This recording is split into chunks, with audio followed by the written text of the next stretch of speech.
Alrighty guys, and welcome back to another educational informative Wraith game where we are going to be running Nemesis Play With Your Food on Wraith. Now, the way this is going to work is about gathering one token and using that one token with momentum. They are 100% going to spawn in the water fountain on my right hand side. There's a few windows that are really awkward to deal with Wraith without bamboozled on this map, but that is okay. What's more important is making sure that I don't have pressure through the board. They could have been in the shack. I see one breaking one of my totems. Let's get straight on him.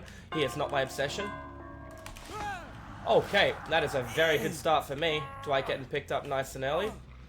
I am going to hook this. I wasn't going to, but based on how much work I can hear being done. Yep, I saw her walking away.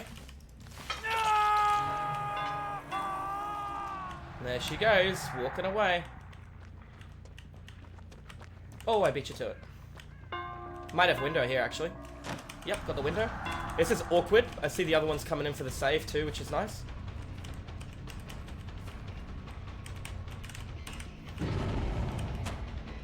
Might be an M1 in the back. I'm pretty sure it will be. Oh, far out. That was really well done. I'm happy to eat the stun. That way I get play with your food on me.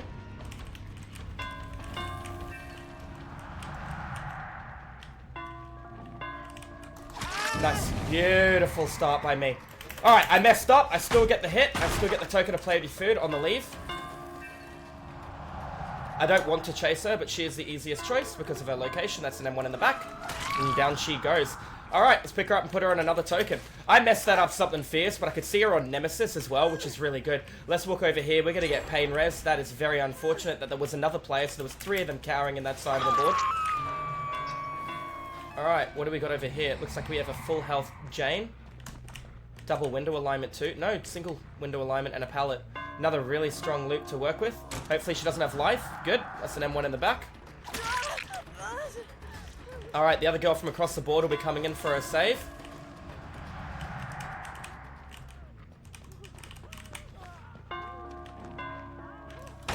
Doesn't matter. 5% movement speed works for me. I don't like how I wasn't classified as being in chase just then. I feel that was a little bit robbed off of that. I would change targets right now, but I want my 5% from Jane. She's running me to an area I don't want to be, but if I can just enter chase. Good, we entered our chase. Oh, Jane's movement is horrible. I'm going to penalize her for that. I didn't want to chase her, but because she doesn't know where she's running, the other guys are healed. One person, missing, probably working on a generator, and we're going to get pain res out of Jane. I had no intention of chasing her. I just wanted a token to play with food, but then she ran sideways and then the other way, and kind of put her in an awkward spot. I don't have a lot more regression or stability on this build, so I need to start looking for a double hook on somebody. There was somebody on that. I can hear that. I don't have to see her to hear her. Nice, good sneak up on her too. Even with sprint burst, she wouldn't be getting very far. I'm actually waiting to go back because somebody tapped that generator. There's no reason that gen didn't change color. So let's have a look. Whoever tapped the gen, this was them. Now we're going to come back and apply pressure towards them. It's our Dwight. Good. I need to look at Jane because I'm going to get token of movement speed out of Jane. Dwight's movement yet again. I don't know where we find some of these players, guys, but we're going to just take the double down on Dwight because of his poor movement. I'm going to quickly cloak and I'm going to chase Jane. Now, what's happening right now is I'm forcing altruism on the guy on the ground. Doesn't matter. That's my 5% movement speed. You're in chase of me. Now I get to pick the generator, aggress it, and I get to go back and pick the guy from the ground up. Now we got extra movement speed while carrying, extra movement speed while attacking, extra movement speed while doing everything. Let's ring the bell. Doesn't matter what hook I take him to. Let's just take him to the closest hook. That one right here. Let's move through the map. Every single player injured. Sloppy butcher on everyone due to one of the angles that add-ons that I'm running. Shack hasn't been touched. I can hear this. Got the body block on her too. Down goes Jane. You gotta remember, this map has a lot of gens positioned in the center of the map, while there are 2 isolated gens, one on a platform upstairs, and one not on a platform upstairs. Let's take our hook. One of them healed themselves. I reckon they're all the way over here in the festival or the carnival. The carnival? Sorry, the theater. Let's just kick this. Let's move across. There we go. We've got scratches already coming in. Probably tapped his gen and then is looking for the save. Didn't even tap his gen first. Good. Let's take the follow-up on Nia. I don't think she makes that with my reappearance add-on. Yep. There's my 5% movement speed off Nia again with Sloppy Butcher on her.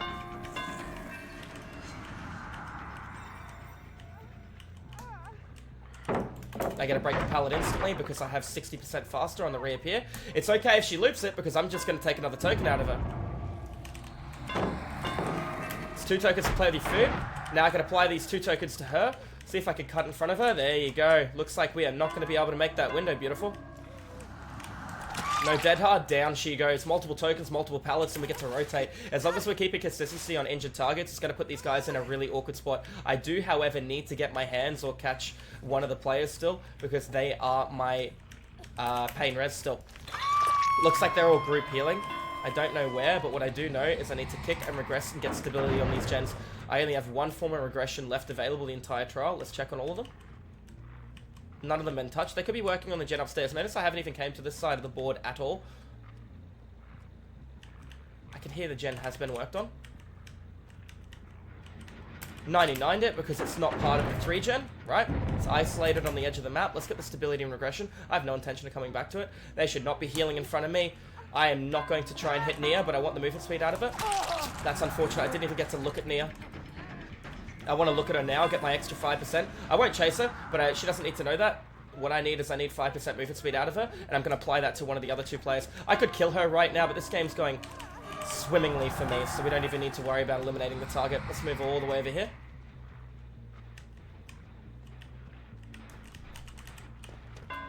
Yeah, I got in line of the window before you. That's alright, we'll take our follow-up on Jane. Jane is not my obsession. We'll still ring our bell. Jane thinking she can make the lap. I should have been able to hit that, but Jane got stuck in the rock either way. So that was my bad. Alright, down goes Jane. Let's pick her up. Let's take her to a hook. We still need to find Ripley. We don't know where Dwight is at the moment. I'm going to hook this one in the center of the map. That way I am able to proximity all of my generators, but the one upstairs. I see Dwight just then walking. Well, I see him walking away. That's the gen upstairs. Way isolated out of my mobility, so I don't have to worry about it. Did you go right? Yes, you did. No sprint burst on Dwight, but we can take our follow-up M1 in his back. We're out of that med kit. If I see the other 2 heal 1 player, I know that that means that they are healing up near the center. Looks like Dwight is done in this game right now. He is not happy with how it went. I'm looking for any information. We're going to hook Dwight. We're not going to keep him in the game if he doesn't want to stay in the game, but I do need to still find Ripley. Alright, Dwight is now eliminated out of the trial. Let's keep moving. Kick our gen. You notice how powerful play with your food is? You see that crow spawning back in? Found my Nia. I'm going to let her... Oh, she is my obsession. I'm going to let her drop it. I'm going to let her stun me too. I need to make sure I'm entering chase, so there you go. Beautiful. I would like to find Ripley for the stability. I haven't hooked her once. We kind of let that play happen there.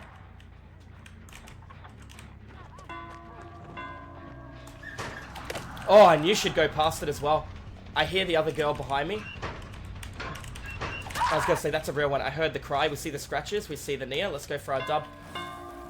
Now, we do have play of your food, so we are going to be able to build tokens very quickly. I am not going to eat this pallet.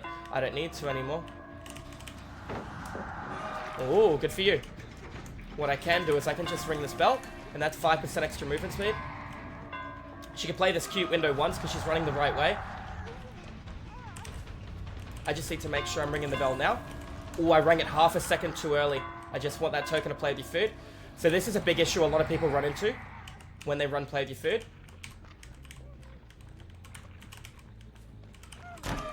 Oh, I could hear her as well. Alright, let's just hook her. I kind of screwed up being a bit of a goofball then. She's looking for the heal on the guy on the ground. Alright, that was my bad. I was being a little bit silly there. We could hear her through the wall. We were going for the follow-up. It's alright. We have a token to play with your food. She can't make successful laps, even with 1 token. I'm not going to bother. Yep, let's just enter the chase. Let's get our 2nd token and let's just down her here. 1 token's more than enough to catch here. There it is. There's no play. We're body blocking it. Down she goes. Even without the token, there was not really much of a play with a 60% faster on the window vault. I did try and get 2 tokens to play with your food so I could hit her at the loop that I was unable to hit her at before. But we do still have the other guy on the ground. So the other guy on the ground does have a chance. I thought I could hear him, of getting the hatch. That being said, notice when you're playing Survivor on this map, one of the most important things to do is not do the corner generators, because you are going to give the killer a really good position. Now, there is a chance she can get the hatch. Considering she's been on the ground for a little bit of time, I will give her an option or give her a choice of the hatch.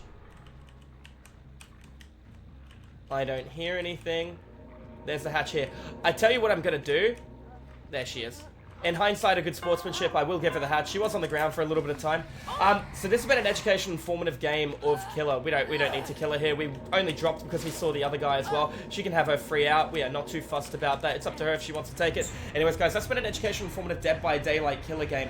A lot of rotating, a lot of taking a hit, taking a token, and applying elsewhere. I did goofball my play at the end of the game a little bit. Did you notice almost the entire durability of the game that I never tried to get more than one token of play with your food? It's so crucial that a lot of people don't realize that play with your food is an amplification to your base movement speed, which is an amplification to your base lunge distance as well. Anybody whose base movement speed goes above 115 amplifies their lunge as well when they're at 120, whether they're at 116, 117, waterlogged shoe on the hag, full say. So kind of keep these things in mind. Anyways, guys, if you enjoyed the education formative DVD killer content, make sure you tune into the live stream. I do education formative DVD killer content over at Twitch if you guys want to pop on in. Anyways, guys, thank you all for watching, and I'll see you in the fog in the next video. Have a good one. Cheers.